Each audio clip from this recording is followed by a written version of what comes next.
it's me again. I'm hoping that you got to see the live video with Sarah and I. I know she's not the only website designer in the group, which is great to hear feedback from other people, but it's also great that she had her own Shopify site before, so she knows the ins and outs of Shopify. So reach out to her if you need her contact information. The best thing to do is just search her name in Facebook and it will pop up with all of her resources. So today I wanted to jump on live because I haven't been solo in a while.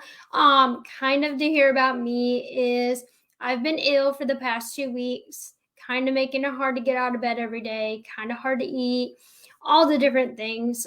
There's a lot that goes into it, but I'm doing a little bit better. But I really wanted to show up for you guys because this is something that has helped me during this time that I haven't been able to give some fresh content. So I've kind of dived deep into my old content and kind of refreshed it with new ideas. So here are 3 ways you can reduce stress with content. So content is all people talk about. So you may be on multiple platforms. You may only be on a couple of platforms. You may only be on Facebook, and that's okay, wherever you feel comfortable. But this is going to help you if you're on multiple platforms or you have multiple things going on. So there's a lot of talk about content batching, not content batching, how to plan for your content, how to work on things. Just letting you know about certain things. So the first thing I want to talk about is plan days. So whether you are content batching or not, this doesn't matter if you're content batching or not.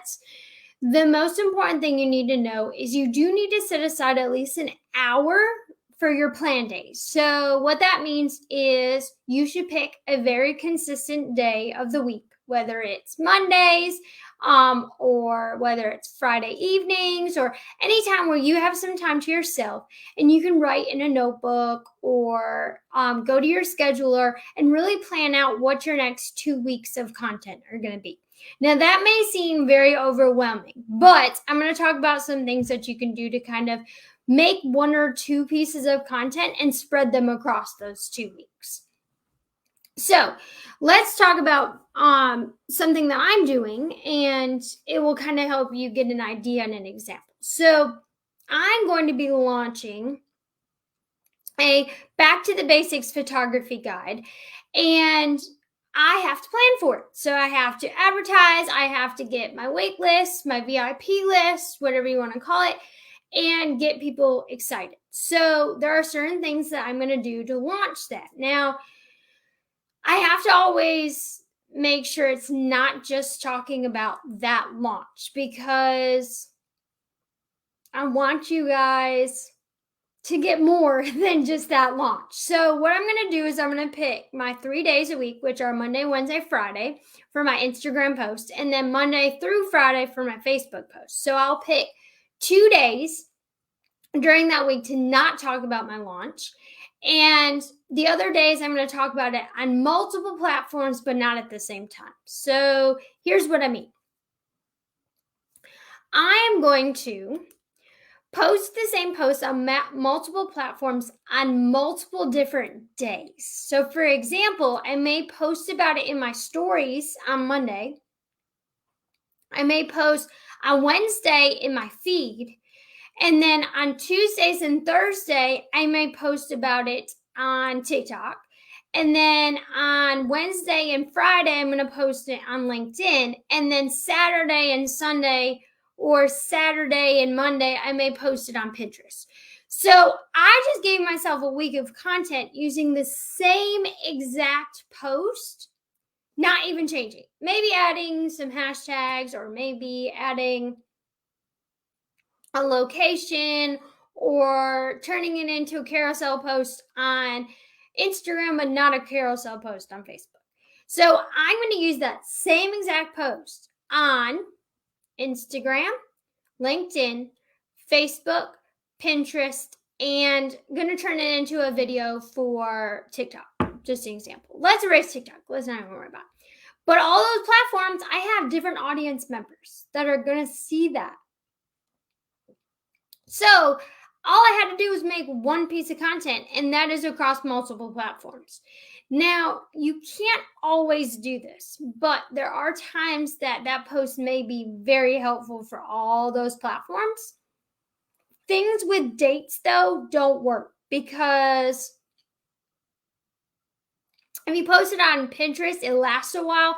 So if they see that date of like September 20th and it's already like 6 months past, it's not going to be helpful for you. But things that you're talking about specifically, whether it's something that's a product that you sell year round, or say it's the behind the scenes of creating a product that you sell year long. That's okay to post all the time and do posts on multiple platforms. But if you have dates associated with something, you can repurpose. So you may see some of this and you may not see some of this of what I do because no one sees 100% of your content. So I always start with Instagram stories and then I move further from that. So I will post a video of me talking that I have recorded, not gone live, but have recorded on my Instagram stories. Okay. 2 days later, I will post that as a video or a reel on Instagram. 2 days after that, I could post it on Facebook on my Facebook page. 2 days after that, I could post it on LinkedIn. 2 days after that, I could post it on Pinterest. And I can also take that video, short form it into a TikTok. And I've just posted on multiple platforms, same content, and have spread it over 3 weeks. Because what you're doing is you're minimizing your content, but increasing your exposure. So I didn't talk about this in the beginning, but I really want people to understand, I really want people to understand that when you are creating content, you want it to be fun. You don't want it to be like a full-time job. Some people do this as a full-time job. I get that.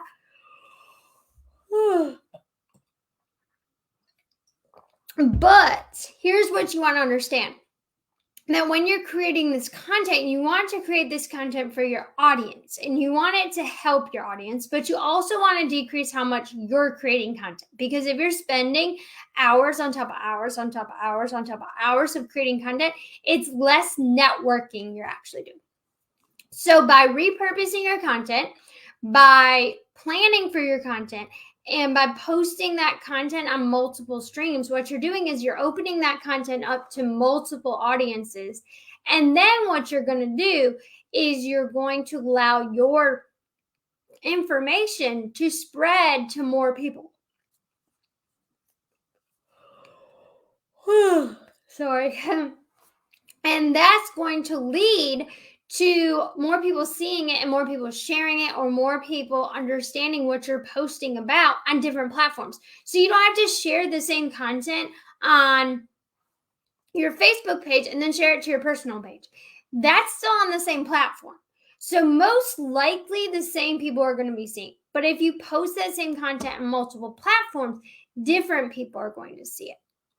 And there's no shame in repurposing content. No shame at all. Because what you're doing is you're letting all of the platforms utilize your content, keeping people on the apps and allowing yourself to be more visible. That's the key to this, is allowing yourself to be more visible. So let's go through steps 1 through 3 again. So you have making sure you plan your days. So use 1 day a week, plan all your content for the week. Not batch it, but you can just plan it in your head. Then you can execute it whenever you need to. Post the same post on multiple platforms, spread it out, and then make sure you're repurposing that content. So you can also do it this way, and this is what I'm doing with my podcast. So I take my video that you guys see here in the group. I download that video. I post it onto YouTube. I take that video, also post it onto Pinterest. Take the audio to make my podcast, and then I take the audio and I get it transcribed and make it into a blog post. So there's multiple of ways that you can actually use content. Now, you may be a product-based business owner, so you don't have a podcast, you don't have all this stuff to repurpose. But all of your live videos, you can transcribe them into and make them into stories. And then you can take that story and turn it into a feed post, which then can go on to LinkedIn, it can go on to Pinterest, it can go on to Facebook. So there's multiple ways of doing this. And if you need help with this, don't be afraid to reach out and I can walk you through it. We could do it through a clarity call, and that clarity call will be great for you to learn how to do this. So I'm hoping that this is understanding, like you can understand the components to this. But these are 3 ways to reduce your stress. And I'm telling you right now, with me being sick for 2 whole weeks and not wanting to touch creating content, this is the way I've been doing it for 2 weeks so that you can see new stuff, but to me, it's old stuff, and I don't have to worry about stressing my body more than it's already stressed out. So I'm hoping this is helpful. If you're watching the replay, make sure you put #replay. If you have any questions, you can ask them in the comments, or you can send me a message through my personal account, Leah Biscardi, or you can send a DM on Instagram, or you can email me at leah@chromephoto.com. I hope you have a great rest of your day, and I hope that this works. If you use this process and you find that it works, please come back and let me know so I can use your testimonial. Have a great day.